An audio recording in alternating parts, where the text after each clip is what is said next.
Another new thing that I discovered by accident was to do two-handed bowing. It's a fantastic way to get straight bow paths plus no squeezing. And unfortunately, you can only do that on open strings, but it's still worth it. So when they're ready to put their bow on, actually before that, I give them 3 rules, and I did this one I taught at Millstone. The most important rule is not flat hairs. I tell them flat hairs, no hair, half hair, so they get just the right tilt of the bow. So that's a rule. Another rule is always start down bow, and the other rule is play between the bridge and the fingerboard. So those last 2 rules are really easy to remember, but the tilt is something that's the vital one I want them to remember more than anything. So once they've got the tilt, we hold the bow. You can't hold the bow two-handed too far out. Oh, and by the way, your use of 8th size bows for beginners is fantastic. So lightweight bow, or very short. Doesn't even have to be lightweight if it's an 8th size. So if you do two-handed bowing, I'm not sure what it is, but it's just so much easier to see what a perpendicular path is, and you don't squeeze. So you can give rhythm. Always stop between the string chain. You know that. Okay. Yeah. And you could even do, and then so two-handed, shift to one-handed, go back to two-handed. And then I like to always show them with another bow.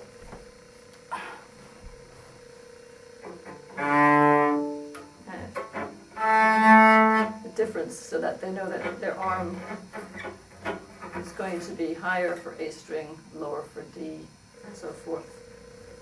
That seems to help them understand they have to drop their whole arm to move back to D from A.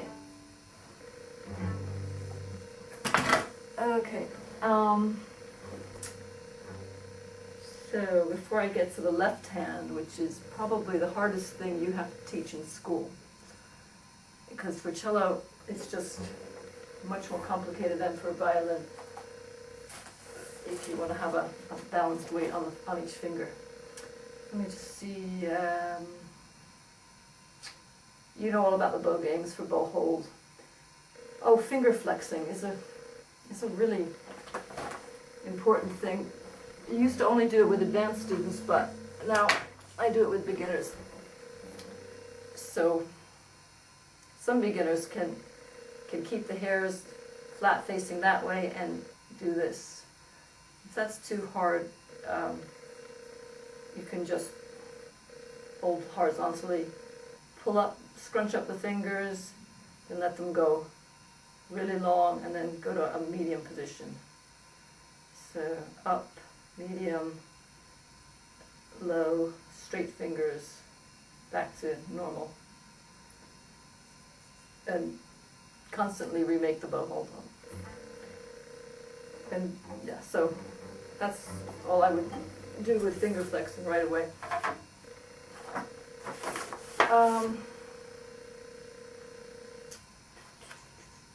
Oh, another good thing about starting to bow is using your octave harmonics, because that also prevents squeezing.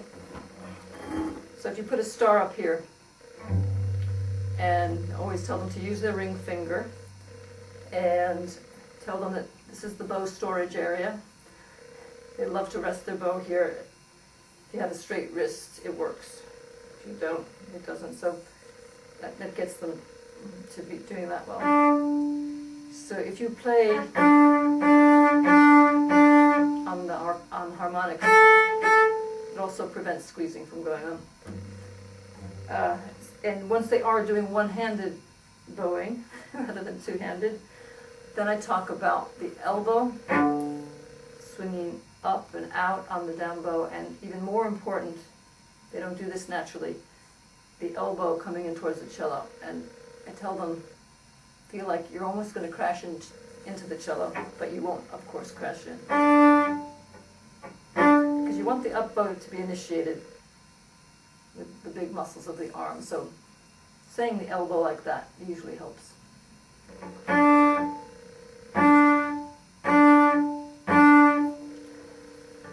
For twinkle rhythms, I like to do bow distribution, but when you have those little bows, it's not so important.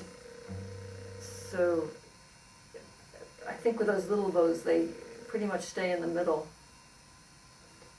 and can do the rubber-dubbers using forearm. But I won't talk about that now. Let's try to go on to what I do with the left hand. I put a tape. Nowadays I'm putting a long piece of masking tape. Let's see.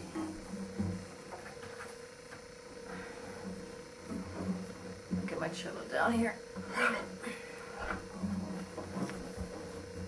So I'll put a piece of tape to the left of the center line.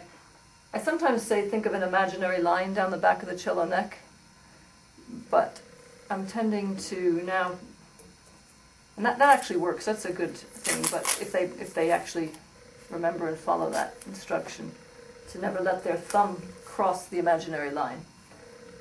But now I put a tape, which the right side of the tape, it goes right down the middle of the center of the neck, and the thumb can't go past that tape that way.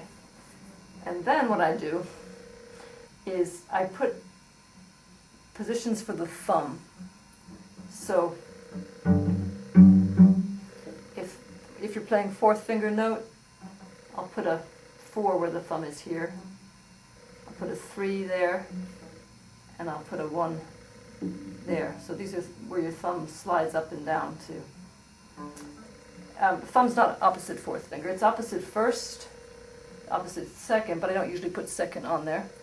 It'll probably be between second and third, or almost opposite third, and then a little bit, tiny bit further for fourth finger. A lot of cellists actually take their thumb off for fourth finger, but I don't. So I'll show you what that looks like, something like this. Oopsie. That's a 1, 3, and a 4. Oh well. So those are thumb, that's where your thumb lives, and it slides depending on what finger you're on.